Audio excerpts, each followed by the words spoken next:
Parte 2. Capítulo 2. Mi periodo de libertinaje llegaba a su fin y me sentía atrozmente asqueado. Tenía remordimiento, pero lo rechazaba. Me producía náuseas. Sin embargo, poco a poco me iba acostumbrando. Me acostumbraba a todo, mejor dicho. No era que me acostumbrase, sino que lo soportaba todo con resignación. Pero tenía un buen remedio, el de evadirme a los dominios de lo bello y lo sublime, en sueños naturalmente. Soñaba sin freno, pasaba 3 meses seguidos soñando, enterrado en mi rincón, y en aquellos momentos, créanme, no me parecía en nada a aquel señor angustiado de corazón de gallina, que cosía al cuello de su abrigo una piel de castor alemán. Me había convertido en héroe. En aquellos momentos, ni siquiera habría recibido a mi bravo teniente, es más, ni siquiera habría pensado que tal cosa pudiera suceder. ¿Qué sueños eran aquellos y cómo podían satisfacerme? Hoy me es difícil explicarlo, pero sé que entonces estaba plenamente satisfecho. Además, estos sueños casi me bastan ahora.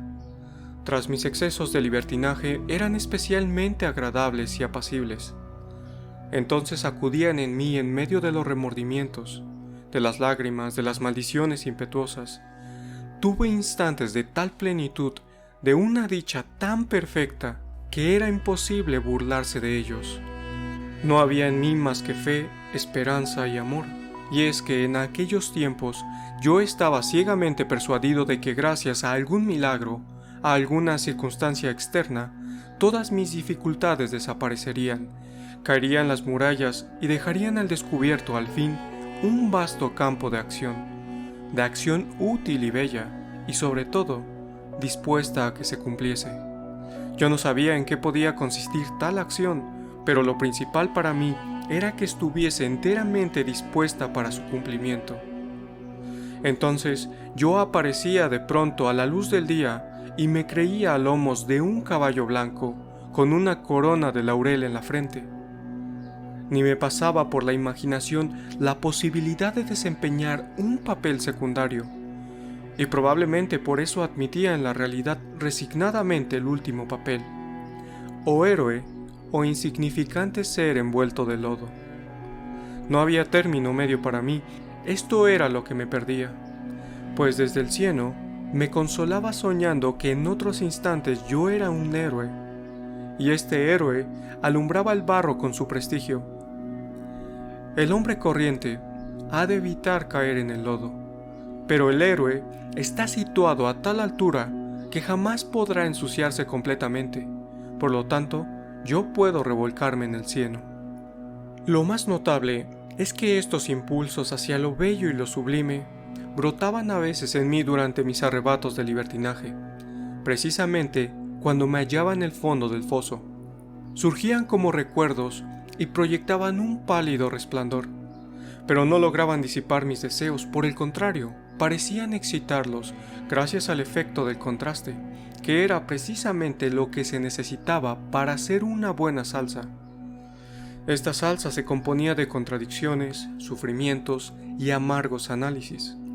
Y todos estos tormentos mayores o menores daban cierto sabor picante a mi disposición e incluso le conferían cierto sentido.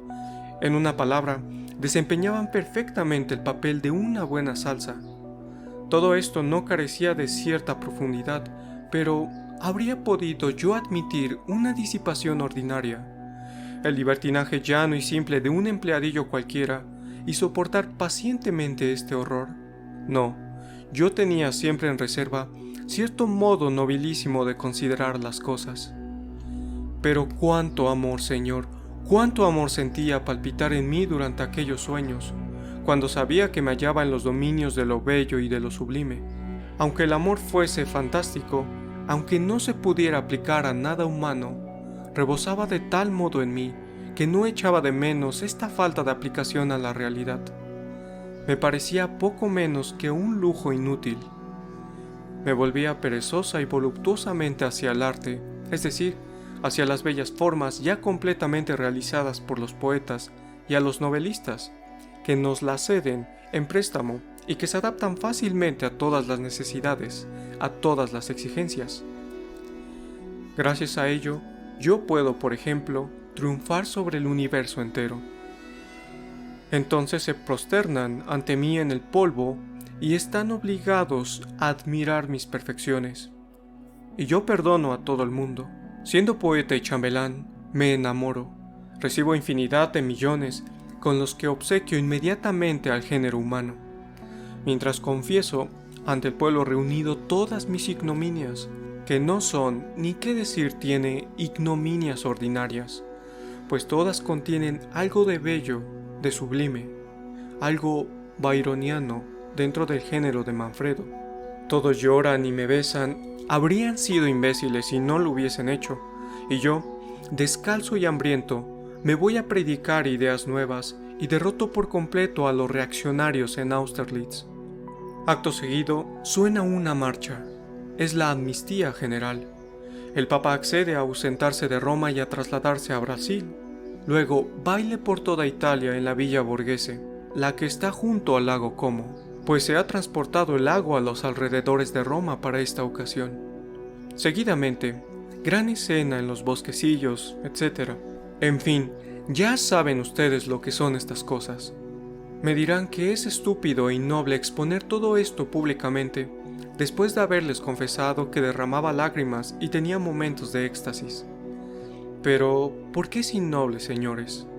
¿De verdad creen ustedes que todo esto me da vergüenza y que mis sueños son más necios que las cosas que les han ocurrido a ustedes en la vida?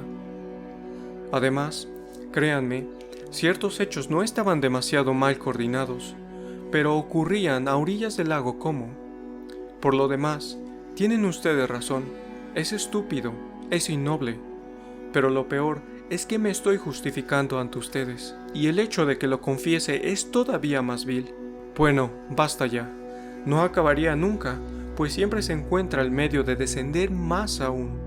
Nunca pude prolongar mis sueños más de 3 meses consecutivos, y para terminar declararé que, invariablemente, volví a sentir la necesidad irresistible de sumergirme en la sociedad de mis semejantes.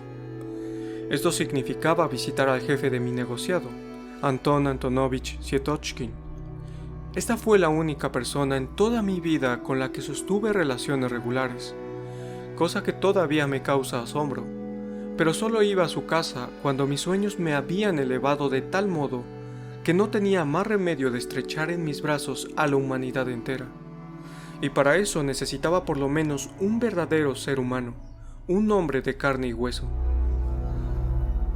Solo los martes se podía ir a casa de Anton Antonovich, en su día de recibo. Por consiguiente, yo tenía que reprimir mi sed de abrazos hasta ese día. Anton Antonovich vivía en las 5 esquinas, en el 4º piso. Disponía de 4 habitaciones diminutas de techo bajo, amarillentas, y cuyo aspecto pregonaba su baratura. Tenía 2 hijas y una tía, que era la que servía el té. Una de las hijas contaba 13 años, la otra 14, y las 2 tenían la nariz respingona. Estas niñas me intimidaban, pues no cesaban de cuchichear ni de emitir risitas ahogadas. El dueño de la casa estaba habitualmente en su despacho, sentado en un gran diván de cuero, ante una mesa redonda, en compañía de un señor de aspecto respetable, pero que era un simple funcionario de nuestro ministerio. Nunca me encontré allí con más de 2 o 3 personas. Siempre eran las mismas. Se hablaba de adjudicaciones, sesiones, ascensos, nombramientos, de su excelencia, de cómo hacerse simpático a la gente, etc. Yo tenía la paciencia de permanecer ante aquellas personas durante 3 horas, como un tonto, sin atreverme a hablarles ni poder hacerlo, fuera cual fuera el asunto del que se tratase. Me daba cuenta de que iba convirtiéndome en un estúpido. Sudaba, temía quedarme paralítico. Pero aquello tenía también sus ventajas para mí, pues ya de vuelta en mi casa, renunciaba durante algún tiempo a mi deseo de estrechar entre los brazos a la humanidad entera. También me relacionaba con Simonov, antiguo compañero de colegio. Tenía en Petersburgo varios antiguos condiscípulos más, pero había dejado de alternar con ellos, e incluso de saludarles por la calle. Es más, ¿acaso fue el deseo de no encontrarme con ellos, de olvidar todos los recuerdos de mi triste infancia, lo que me impulsó a trasladarme a otro ministerio?